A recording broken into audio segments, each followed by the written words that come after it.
Today on Pilot's Discretion, our guest is Jessica Koss from Garmin. She talks about avionics training, the latest advances in cockpit technology, and flying with kids. Pilot's Discretion starts right now.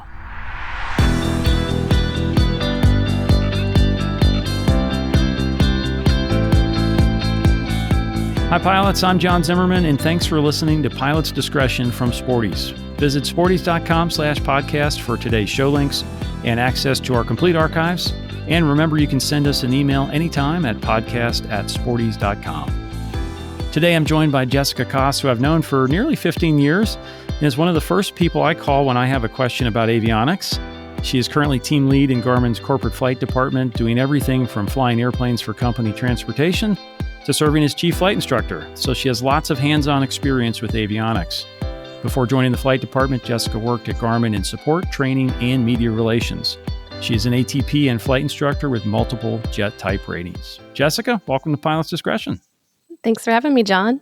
So it's fair to say that a large chunk of the GA fleet has done some type of avionics work over the last decade, or at least it seems like it to me, whether it was an ADS-B transponder for the 2020 deadline or a completely new panel like we're seeing lots of with G3X Touch and G500 TXI and all these great new avionics. And a lot of attention is focused on those avionics. But a problem I continue to see at our avionics shop is what happens after the installation is complete. The owner gets the keys and is ready to fly away. And there's not a lot of training that often happens. And there's no flight instructor endorsement required here. There's no ACS. So it's sort of the Wild West. What is your advice for an owner who's transitioning to new avionics? I think one of my biggest pieces of advice to anybody, and I think what's interesting is that you kind of backed it up all the way to when we were equipping for ADS-B. I think that's when you saw a lot of aircraft go into their avionics shop, whether it was just to get a simple transponder or do a completely new cockpit upgrade. And we may not have completely understood all of the integration potential that all of that equipment had. And so really my biggest piece of advice is that you really take advantage, identify resources, around you in your little pilot community or your flying network. I think flight instructors are a pivotal resource in that. Also, we offer a number of training opportunities at Garmin, ranging from e-learning courses that you can pursue online, in the comfort of your own home, whether that's your computer or with your iPad. We also have a number of instructor-led training courses at Garmin. Of course, apps like GTN and TXI training apps that are really, really helpful, and even PC trainers, like I mentioned before. And so we have all of those resources. And then we also our training team has done such a great job, and we've grown our training team significantly and have been able to support just simple YouTube videos on how to use our autopilots, use our weather radars. And then, of course, there's the adage that we should, all read maybe the pilot's guide every once in a while. So unbelievable advice. Read the manual for pilots. I can't believe that. But I know, how dare I? It's great advice. And the latest generation of Garmin manuals are much more than just manuals. I think with the graphics and everything, it helps. But you bring up an obvious, but I think overlooked point there about doing your homework before you ever show up at the shop to get the airplane. That flight instructor piece is critical, and I want to ask about that as well. But there's lots to be done at home before you ever even set foot in the avionics shop. So what's a recommended flow there? What should I be doing, weeks out, months out? What do I do to prepare for that first flight in the airplane with the new toys? Well, I think your flow naturally starts with what your installation looks like, and you're planning for that months in advance. And so I think you kind of, group your tools and your resources at that point. Then as the installation takes place, I think it's just natural to maybe, again, pursue those training apps, those e-learning courses, whatever benefits you best as a pilot and as a learner. And then I think, as your installation gets really close to completion, it probably wouldn't hurt to go pair up with a CFI or II that is local, that you trust, that knows the products that you've installed in your aircraft, and team up with them and maybe sit on the ground for the first hour or two and kind of look at your installation, look how it's integrated. And then once your airplane is out of the shop, go fly it as many times as you need to with that instructor.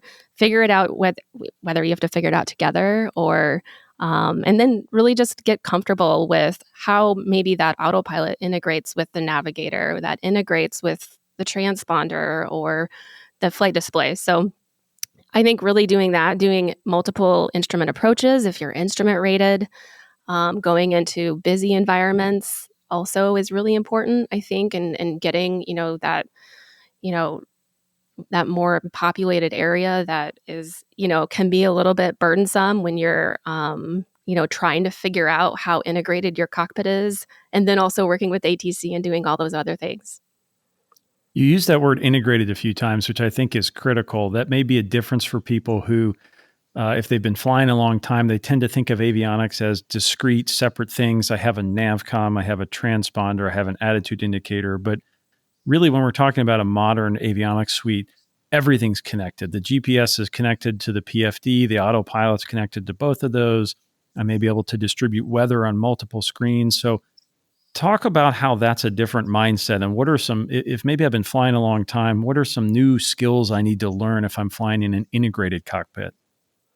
Yeah, I think you bring up a good point. It's not just the navcom by itself and then your flight instruments. And then, oh, by the way, we have this autopilot off to the side that works sort of the time, partially of the time. And so I think the critical part there is understanding where all the information comes from. What does your navigator do that your transponder does, and how do they work together? What are you getting from the transponder that maybe you're getting, like, for example, you could be getting weather from the transponder and then also Sirius XM aviation weather. And how are you piecing that data, whether it's on the displaying that data, whether it's on the GTN or the flight display or your iPad, and then understanding how all of those elements come together. And if you've got a nice GFC 500, GFC 600 retrofit autopilot installed, how to leverage that autopilot to take the most amount of workload off of your plate. And I think that is really the key and really beneficial in how our integrated cockpit benefits pilots and ultimately, and understanding how that integration comes together ultimately takes that workload off of you as a pilot. You fly with a lot of pilots, I would guess, of varying different levels of experience and proficiency, different airplanes, different avionics. So you've seen a lot. Is there a common skill that you find is lacking or needs to be brushed up on when you're talking about new avionics? Is it something basic like attitude instrument flying and airspeed control, or is it more sophisticated things that have to do with the actual avionics? What does pilots seem to struggle with?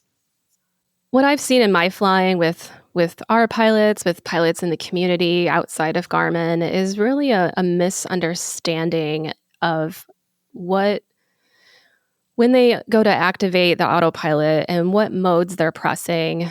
There's often a disconnect between, I'm going to tell the autopilot to do this, I expect it to do that, and then I kind of just keep on going through my flow in the cockpit. Oftentimes, things, we go from a cockpit maybe 15 years ago that wasn't as integrated and was a little bit more manual intensive. And then we step into these more integrated cockpits where we get a little bit more comfortable. And perhaps we expect the autopilot or the navigator to automatically tune a nav source, for example. And we overlook that as pilots, or if we're even jumping between different cockpits and different airplanes. So I often see that we get a little comfortable, maybe a little complacent, and overlook those items. And sometimes it's not too uncommon to see pilots not. I would say, they oftentimes can use autopilot very well, but sometimes they don't use it to its full potential. And I think, like you, John, I'm a big fan of our autopilots and oftentimes brag way too much and get a little salesy with them, but they do so much that I feel like a lot of pilots don't fully appreciate or understand. Well, let's talk more about autopilots, because this is, as you alluded to, this is a pet peeve of mine when people sort of lump all autopilots together. And I think people don't understand quite how much progress has been made in autopilots over the last 20 years. And if I'm flying with a new generation autopilot like a GFC 500 or GFC 600, compared to maybe what I grew up with a KFC 200 or a KAP 140 or a Century or whatever, and a Cessna 300 autopilot, what are the differences? I mean, other than just new and fancy, what does it actually do that's different? How is the architecture or the approach to flying the airplane actually different? Because I don't think most pilots understand that when they are flying a newer autopilot, it kind of thinks differently, doesn't it? Yeah, absolutely. What I've seen in flying an older with an older autopilot in a Baron, and then our autopilots, our GFC 500 and GFC 600, in our fleet at Garmin, is again that integration is just 10 to 1 when it comes to the GFC 500 and GFC 600. Everything talks to well and plays well together, and there's no guessing as to, okay, if I hit nav mode, okay, what is it going to do now? And so that guessing and simplicity is really applied in the guesswork is taken out of our autopilots, and it's much there's no guessing, I guess you could say, when you activate a feature on our autopilot, what it's going to do. It seems like it goes further, right? If the old autopilot could do a vertical speed descent, the new ones can do a fully coupled VNAV. And if the old one could get you direct to a hold, the new ones will actually fly and enter the entire hold. It's like it completes the process. Right. Or even something, I mean, we have coupled go around on our Bonanza, on our Baron, and there's some Citation jets out there that don't even have that capability, which is just wild to think, right? And all you have to do is add power and clean up the airplane. And we have that capability in our smaller single engine piston fleet. I think another thing that may be overlooked is that autopilot means more than just fly the airplane. You have features like ESP, emergency descent mode. It really is automatic flight control system, maybe, as to use the technical word. But explain for folks who don't know, what is ESP? I've flown in airplanes with pilots who have this feature and don't know it's there and don't know what it does. So what's that all about? And I think if we go back to our first conversation about training, I think that's what's so important is that you have these tools at your leisure with this autopilot that you have paid really good money to put in your airplane, and to go out with an instructor to fully understand what things like ESP or underspeed protection are so critical. But in short, electronic stability and protection is there, and it's often misunderstood because it's there in the background when you're hand flying the airplane. It's not only active when the autopilot is on, of course. So if, for example, we were to bank 45 degrees or greater to the left or to the right, electronic stability and protection, the roll servo would actually nudge you in the opposite direction of that turn. Kind of like a CFI nudging the controls, like, oh, don't roll that much for now. But if you continue to exceed that, and ESP is active after a prolonged period of time, the autopilot will automatically engage in level mode, both in pitch and roll. And it's kind of as if it were saying, okay, Jessica's not having the best of flying days. The autopilot, the GFC 500, GFC 600 is going to take over for a period of time until you get your sorts, and then the pilot can disconnect the autopilot and go on what they were going to do. And of course, the ultimate autopilot feature is Autoland, something that Garmin introduced recently, has won a lot of awards for, justifiably, I'd say. This really is taking it all the way, that push the red button and Autoland will land the airplane. How far will this go? I mean, am I ever going to have this in a 172, or is this only going to be in more integrated airplanes like turbine airplanes? And I'm not asking you to give away company secrets, but from sort of an architecture standpoint, how scalable is Autoland? Because it seems a little bit like science fiction to some pilots. Sure. I mean, if you ask anybody all the way up to our top execs at Garmin, I mean, Emergency Autoland should be in every airplane out there flying today. We owe it to our passengers, our customers, and that's definitely, I mean, from a scalability standpoint, I mean, we've got, things like ESP, underspeed protection, couple go around on piston twins today and piston singles for that matter. So time will tell. And Smart Glide's a feature that's available probably for many listeners of this podcast who maybe would never dream of Autoland. But tell us about Smart Glide, which to me is well on the path towards Autoland, maybe not fully automated, but gives you some of that same insight. It's very similar. And so if you activate Smart Glide, so you have to have a Garmin autopilot and a GTN XI navigator. And if you activate Smart Glide, it's automatically looking in the background, your best glide range ring. And what Smart Glide does is identifies the closest, most suitable airport within glide range. And when you activate it, the autopilot automatically engages and pitches for best glide speed, which that alone, to me, in an engine out emergency, that just taking that layer of what I have to do as a pilot away is huge. Now I can run through my checklists. I don't have to worry about potentially stalling the airplane, which we've seen happen in the past. But even then, it will point the airplane towards that nearest airport and at least navigate you there. It goes a little bit further to if as it relates to that airport, it will put the Unicom frequency or tower frequency in the standby. And so all you have to do is just switch over the frequency on the GTN, and you're already talking to somebody and or talking to the local or on the local Unicom frequency. If there is not an airport within that glide range ring, it will tell you. It will say no airport within range, which is also helpful to know. Now you're looking for a field, and it's going to hold you straight and level and continue to pitch for best glide, which again, I think is just huge in terms of allowing you that workload reduction element of it. So you can run through the checklist, look for the field that you're potentially going for. And then when you're ready, you disconnect the autopilot, whether you're over the field or over the airport, and then do your best and go into land. Yeah, it's a great feature. And I suspect there's more going on behind the scenes there than most of us know. Can you share some interesting part of developing Smart Glide or Autoland for that matter? Is there something there that would surprise pilots that that system is thinking about when it's presenting all that to you? One thing I would also love to talk about is smart rudder bias.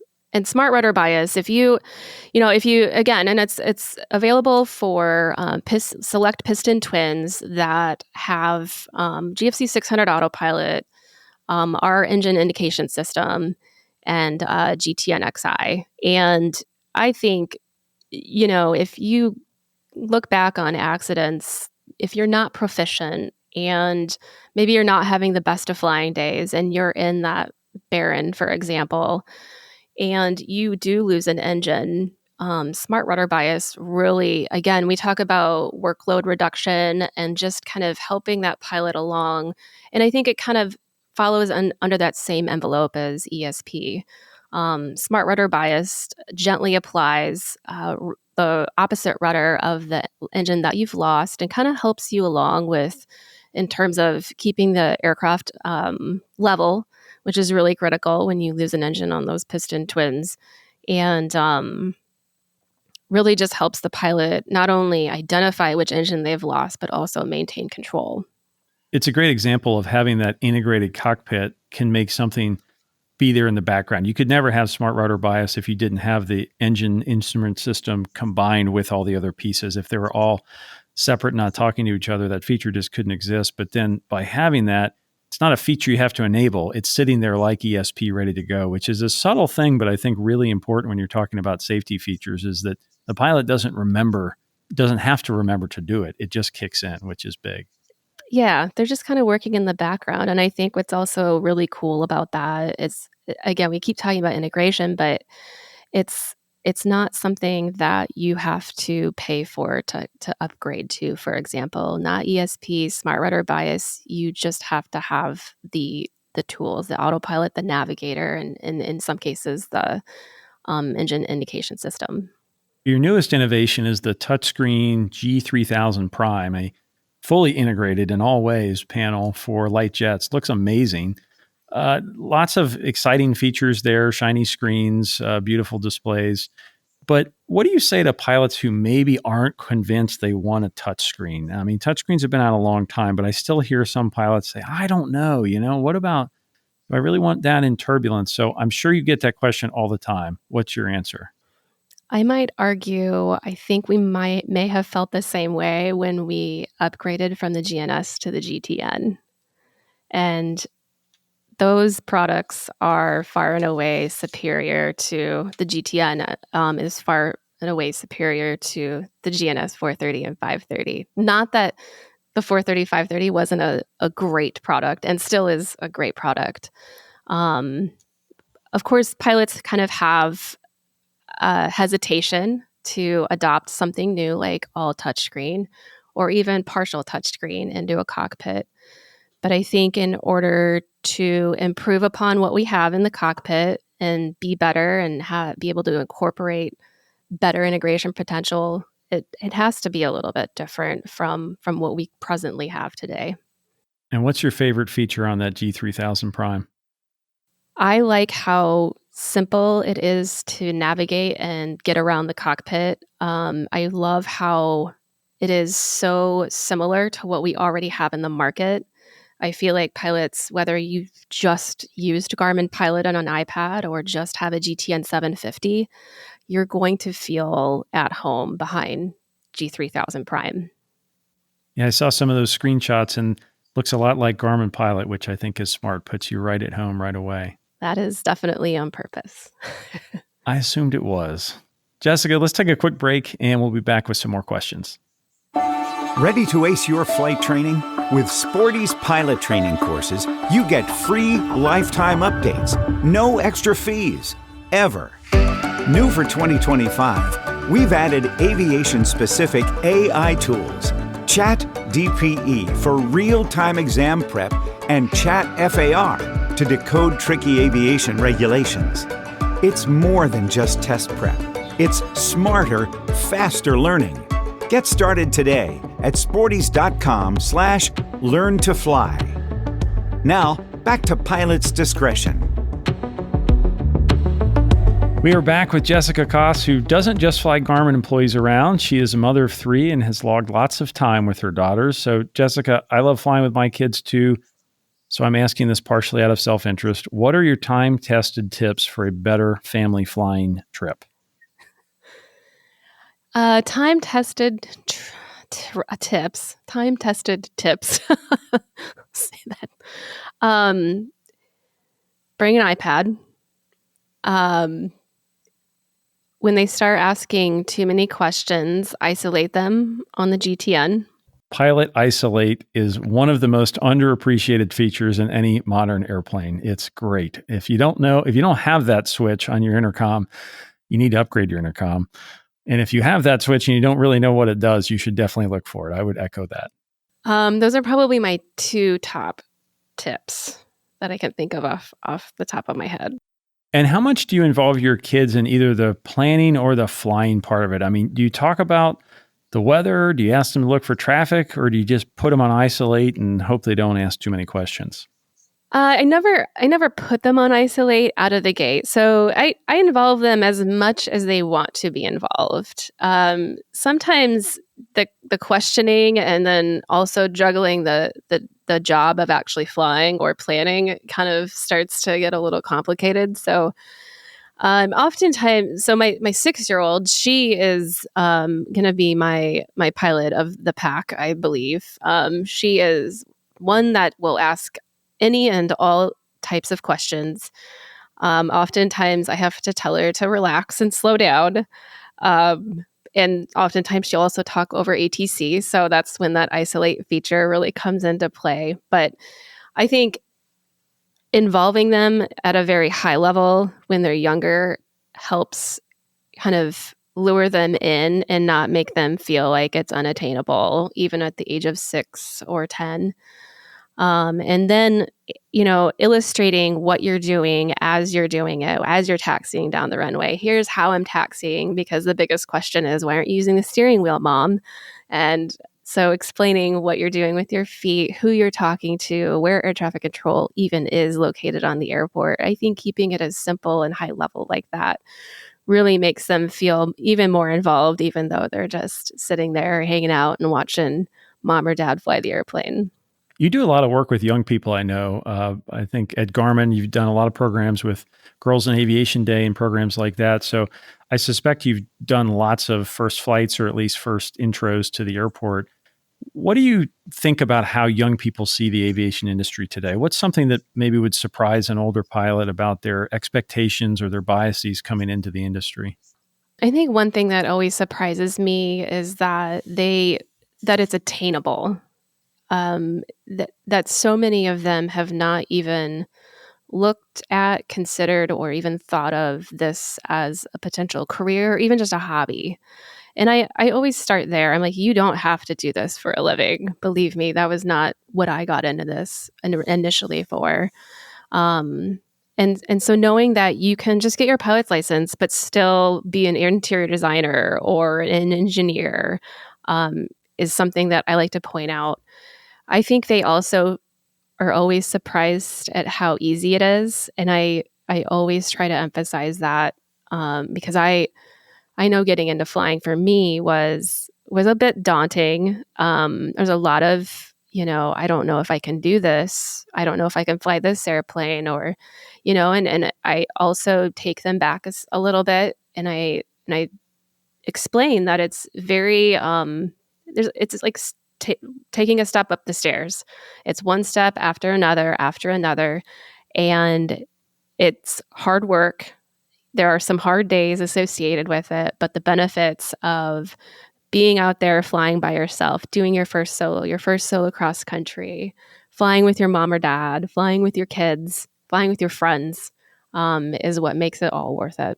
That's such good advice to take it step by step, because I sometimes see people in the industry who are eager to encourage young people to achieve their goals, and they start talking about whatever, being an airline pilot. And it's like telling a 6-year-old about a medical school. I just feel like it's putting the goal far too far out there when there are achievable things much further or much closer to what's achievable.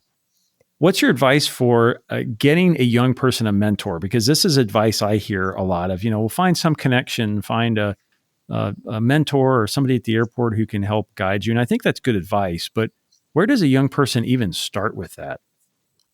I think that is the difficulty in getting younger people in our industry in aviation is that there's barbed wire fences around our airports. There, you can't just walk in and walk up to somebody and say, hello, my name is Jessica.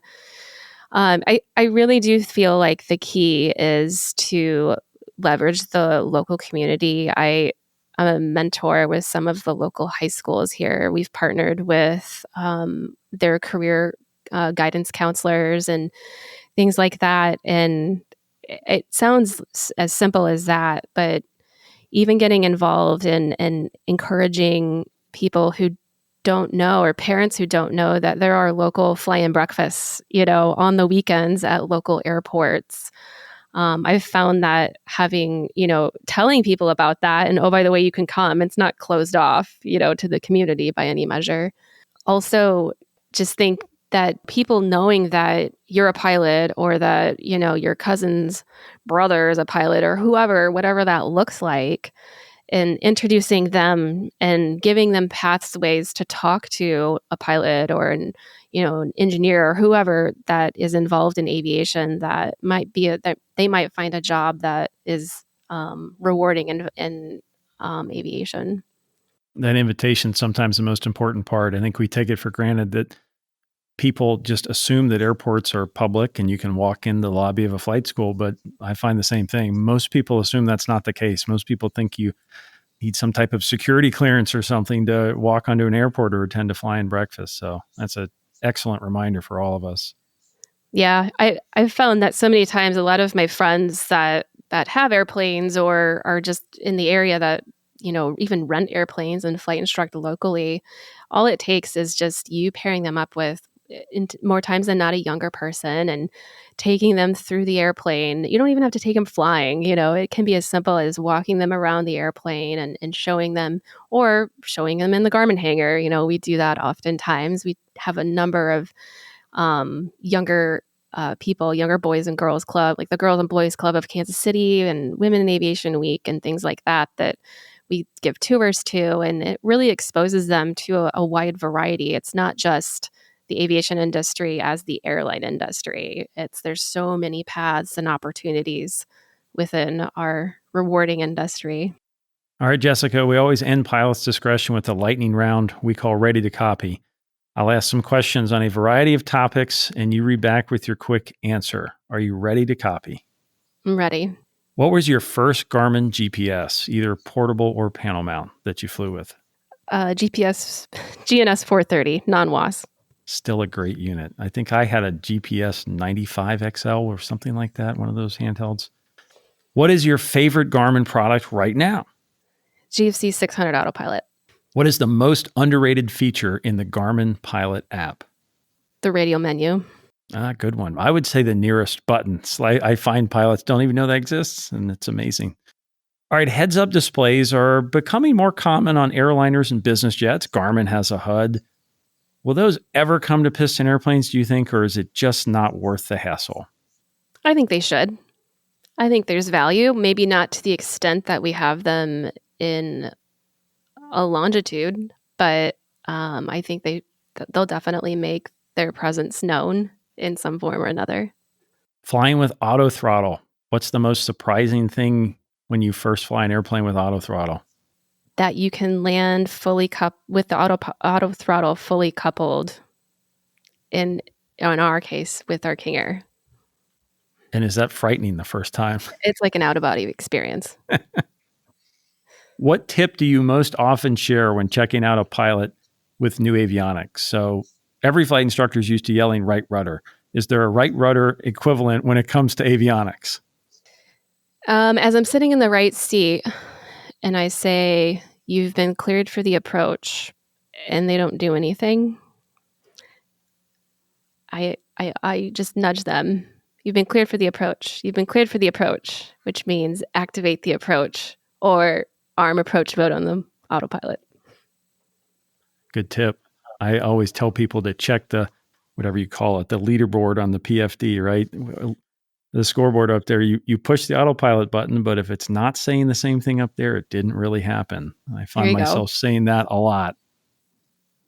All right, you've taught ground schools, I know, for many years at Garmin. That's not an easy job. What's your tip for teaching a good ground school for somebody who's maybe venturing off to teach their first one? Bring a lot of energy. I have found that it is important that not only do you have a lot of energy, but that you're excited about it.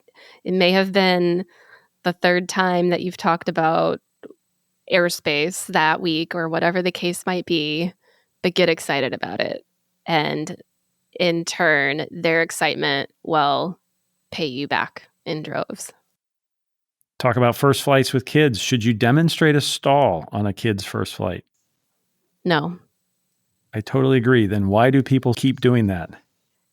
I remember one of my first flights, we did a stall, and then the instructor shut down the engine, and I loosely had an idea of what was happening. I just remember it was very quiet, and I didn't pursue flying after that immediately. It took about 5 years, but that was not an enjoyable experience. Wow. What an incredibly strong indictment of how not to do an intro flight. That's awful. That's exactly what pilots should not do. Nice and smooth, nice and boring, great view. Keep it fun. Go get some barbecue. All right. You mentioned barbecue. You live in the Kansas City area. I could ask you about the Chiefs or barbecue. I'm not going to ask about the Chiefs, I promise. So where is the best place to get burnt ends in Kansas City? I'm going to go with We Be Smoking at Miami County Airport, just south of Kansas City. That is a great tip. I've had a lot of barbecue in Kansas City, but I've not had that, so it's on the list. We'll fly there next time you're here. What is your favorite airplane for cross-country travel? Something that gets up and goes. CJ2. And how about for fun, opposite end of the spectrum? We're flying up for barbecue. What's the right airplane? For barbecue in Kansas or? Somewhere close by. I'm going to go with the Cub on floats. Excellent answer. So possibly related, our last question is always the same on this podcast. You have one final flight. What are you flying and where are you going? Caravan on floats, any island in the Maldives. Wow. Fantastic answer. I'd like to come along on that one. Jessica, thanks so much for being on the podcast. Thank you so much, Sean. It's been a pleasure.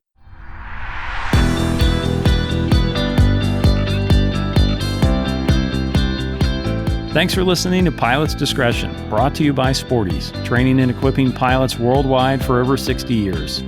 For more episodes and today's show links, visit sporties.com/podcast. I'm John Zimmerman. We'll see you next time on Pilot's Discretion.